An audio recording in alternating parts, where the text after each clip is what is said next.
फिलहाल आपको ये बता दें, पूर्व कानून मंत्री रविशंकर प्रसाद साहब हमारे साथ जुड़ चुके हैं। रविशंकर प्रसाद साहब, मास्टर स्ट्रोक में आने के लिए आपका बहुत बहुत शुक्रिया।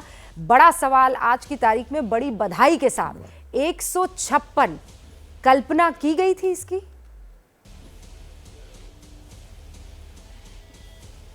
देखिए, मैं स्वयं गुजरात में काफी दिन बैठा हुआ था, आपसे चर्चा भी एक बार हुई थी।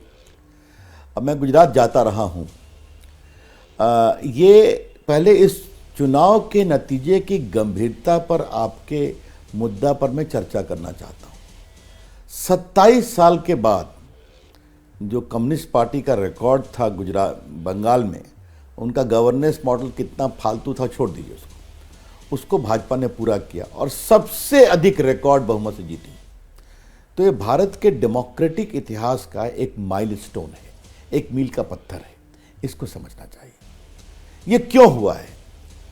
एक तो मोदी जी की लोकप्रियता, उस दिन जो उनकी रैली निकली थी अहमदाबाद में, रोड शो, अब 10 लाख लोग खड़े रहें और एक व्यक्ति बाहर से नहीं है, सब अहमदाबाद के लोग सड़कों पे आए, बालकोनी से, फुटपाथ पर, गली में, और वो मोदी जी को 14 साल मुख्यमंत्री और 8.5 साल प्रधानमंत्री में देख रहे हैं। तो ये मोदी जी की ईमानदारी, ये व्यक्ति अपने लिए नहीं जीता, देश के लिए, समाज के लिए। ये व्यक्ति जो कहता है वो करके दिखाता है, देश को सुरक्षित रखता है। और जो भाजपा का संगठन है, गांव गांव, पन्ना प्रमुख, बाकी प्रमुख, आज जब इतनी बड़ी जीत हुई है तो मोदी जी का भाषण आपने दिखाया है, तो मैं आपसे एक बात कहने की अनुमति चाहता हूं, और ये मैं आपके ट्वीट से प्रभावित होके, आपने कुंठित लोगों के लिए कुछ संदेश दिया है। अब गुजरात पर बहुत टीका टिप्पणी हो गई 2002 से।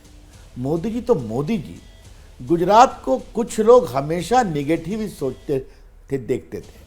अब ये बंद होना चाहिए। एक बहुत ही बड़ा प्रदेश है और महान प्रदेश है, महान लोगों को जन्म दिया है। तो अब गुजरात के प्रति देखने का नजरिया कुछ लोगों का बदलना चाहिए। हाँ, मुझे मालूम है वो लोग मोदी जी को पसंद नहीं करेंगे, तो नहीं करेंगे। और दूसरी बात है, हम अपने कुछ मीडिया के मित्रों से कहना चाहेंगे कि थोड़ा आप भी आलोचना तो करने का आपका अधिकार है। मोदी जी तो बहुत झेलते हैं, और आपको बता दें मोदी जी ने बहुत कम बोला। मैं तो उनके कुछ मामलों में वकील रहा हूं सुप्रीम कोर्ट में, रूबिका जी। जिस शांति से मोदी जी ने झेला है, मैं एक ही बात कहूंगा, SIT बनी थी सुप्रीम कोर्ट के द्वारा, उन्होंने मोदी जी मुख्यमंत्री को 12 घंटे क्वेश्चन किया था। कभी भाजपा के लोग सड़कों पे आए थे क्या? जब जैसा नेशनल हेराल्ड के करप्शन केस में माता और पुत्र को लेकर के पूरे कांग्रेसी देश भर में जो उन्होंने काम दंगा फैलाया हुआ था, तो ये मोदी जी की सोच है। छोड़िए उस बात को, वो अतीत की बात हो गई। लेकिन जो उन्होंने बड़कपन आज की टिप्पणी में दिखाया है, क्या हम लोगों का बड़ा हृदय रखो, सबको साथ लेके चलो, तो ये जो सोच है, तो मुझे लगता है कि ये एक बहुत बड़ी बात आज हुई है। और मोदी जी का भाषण, मैं उसको बहुत ही ऐतिहासिक भाषण मानता हूं, जो उन्होंने संदेश दिया है बड़े हृदय का, सबका। तो बड़ा मन प्रसन्न हुआ आज उनको सुन करके। एक इशारा भी जो भाषण था वो रविशंकर प्रसाद साहब उन्होंने कर दिया है।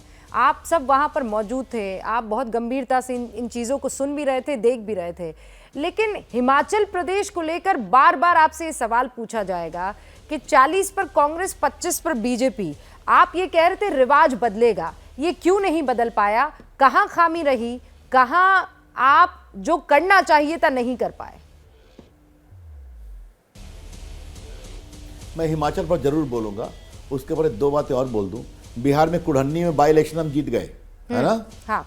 और नीतीश बाबू का पूरा कुनबा हार गया, RJD समेत। तो नीतीश बाबू फिर फेल कर गए। हम लोग रामपुर भी जीत गए, मालूम है ना आपको? आजम खान की जो जमींदारी थी, तो वहां हम लोकसभा भी जीत गए और विधानसभा भी जीत गए, और जो कि एक गैर माइनॉरिटी समुदाय से आते हैं। तो ये एक बहुत बड़ी बात हमको समझना चाहिए। अब जहाँ तक हिमाचल का सवाल है, स्वाभाविक है, वहाँ मोहन बागान ईस्ट बंगाल पिछले 25, 30, 40 साल से होता है, कोई नई बात नहीं है। तो इस बार हमने कहा रिवाज बदलेंगे, काम किया था सब कुछ है, नहीं बदल पाए। एक तो वोटों का अंतर मुश्किल से 9-0 का है, 1% से नीचे का है। स्वयं PM ने कहा, नड्डा जी ने कहा, हमारे कार्यकर्ताओं ने बहुत मेहनत की। हाँ, कुछ कमियां जरूर रही हैं, उसको देखना पड़ेगा। अब अभी सारे रिजल्ट आने दीजिए, इंट्रोस्पेक्शन करेंगे, रविशंकर प्रसाद साहब, ने काम किया, क्यों आप यहाँ पर कह रहे हैं समीक्षा की जाएगी। उधर कांग्रेस जो है अपने 40 विधायकों को लेकर शायद किसी होटल, किसी रिजॉर्ट जाएगी, क्योंकि उनको आपसे डर लग रहा है। क्या यहाँ सरकार आपकी, मुख्यमंत्री आपका बन सकता है? अच्छा, हमको एक चीज बताइए, हमारे मुख्यमंत्री ने विनम्रता से स्वीकार किया कि नहीं किया? जाके राजभवन में इस्तीफा दिया कि नहीं दिया? विपक्ष को बधाई दिया कि नहीं दिया? हमारे राष्ट्रीय अध्यक्ष ने आज बीजेपी के केंद्रीय कार्यालय में टीवी पर लाइव में बधाई दिया कि नहीं दिया? हमारे प्रधानमंत्री ने बधाई दिया कि नहीं दिया कि इस हार के बावजूद हिमाचल प्रदेश के सहयोग में कोई कमी नहीं होगी?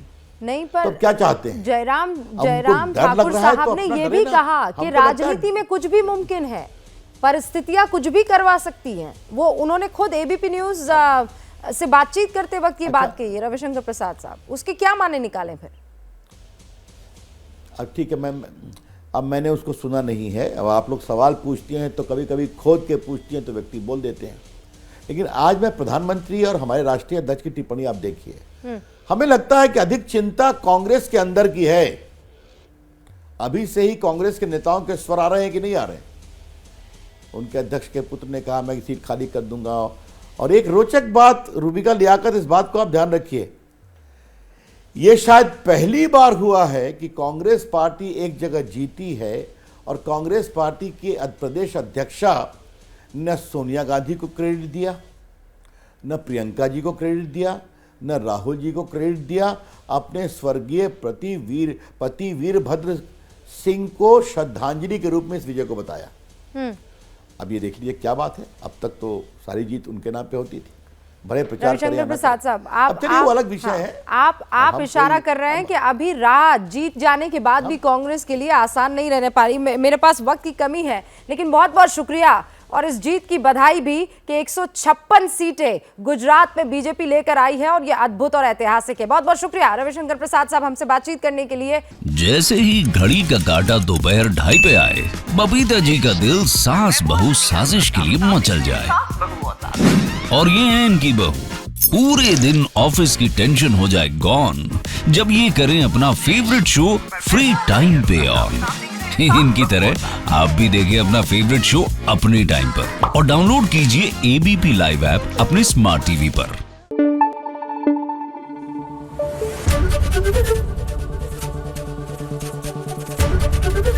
एबीपी न्यूज आपको रखे आगे।